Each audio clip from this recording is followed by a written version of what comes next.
Now, I've heard some pretty wild theories being thrown around regarding movies, and specifically comic book movies, but this one just might be one of the wildest. But what if it's true?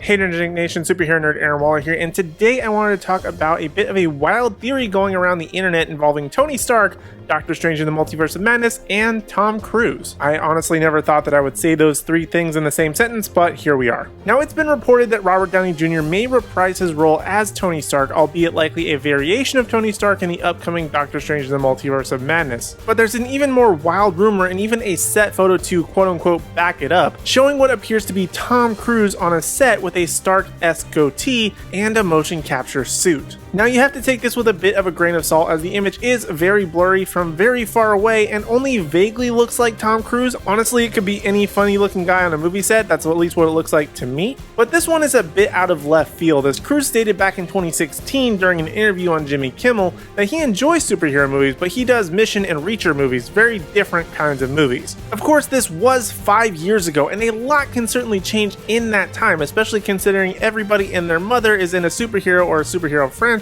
in one way or another. But this also isn't the first time Cruise has been more or less fan cast as Tony Stark. Images of him began popping up online years ago as fan casts, alternate timelines or versions of the character, and even in a "what if the Avengers were made in the 90s" style articles. Now, for me personally, I don't really see this as completely being out of the realm of possibility, but when you consider all of the characters that are already confirmed to be in Doctor Strange in the Multiverse of Madness, with likely already multiple variations of the main character, as well as adding the possibility of other Marvel properties pre-MCU maybe making appearances and trying to introduce variants of MCU characters we've not yet seen, like the possibility of seeing John Krasinski show up as a variation of Mr. Fantastic, and on top of that, adding the possibility that Tom Cruise would show up as a variation of Tony Stark seems a bit far-fetched. It really just starts to take more and more away from the main character of the movie. Sure, it maybe worked in Spider-Man No Way Home, but it also stayed in its own lane of just keeping it to Spider-Man. To me, I really think this particular blurb of news is fake and kind of out of the realm of possibility when you consider all of the things we already know about the movie.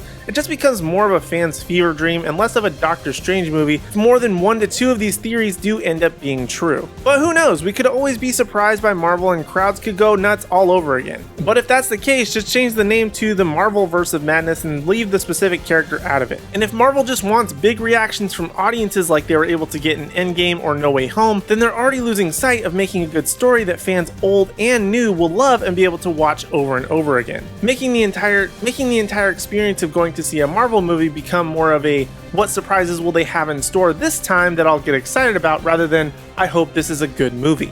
It's gotta be about the journey, not the Easter eggs along the way. That isn't the saying, but you get what I mean. So those are my thoughts on this wild theory of Doctor Strange in the Multiverse of Madness and Tom Cruise. But now I want to hear from you in the Nerdgenic community. Do you think it's possible that Tom Cruise could show up in Doctor Strange in the Multiverse of Madness, albeit in a large or a small role? Do you think that they should try and bring back RDJ even if it's just for a quick moment? And do you think that Doctor Strange in the Multiverse of Madness is just starting to get a little too bloated for its own good? Let me know your thoughts and opinions in the comment section down below. And while you're down there, be sure to hit like, subscribe, and ring the bell notification so you don't miss on any future content from me or the rest of the Nerdgenic team. And also be sure to give us a like and follow on Facebook so you don't miss on any news, announcements, or articles at nerdgenic.com. But in the meantime, if you want any more video content from us, check out these videos on screen, like my recent discussion talking about how many variations of Doctor Strange could be showing up in Doctor Strange in the Multiverse of Madness, or check out this video right over here talking about the Marvel Dark Ages comic, which I think might be one of the best comic arcs in years. But other than that, thank you guys so much for watching. We really do appreciate it, and we hope to see you in the next video.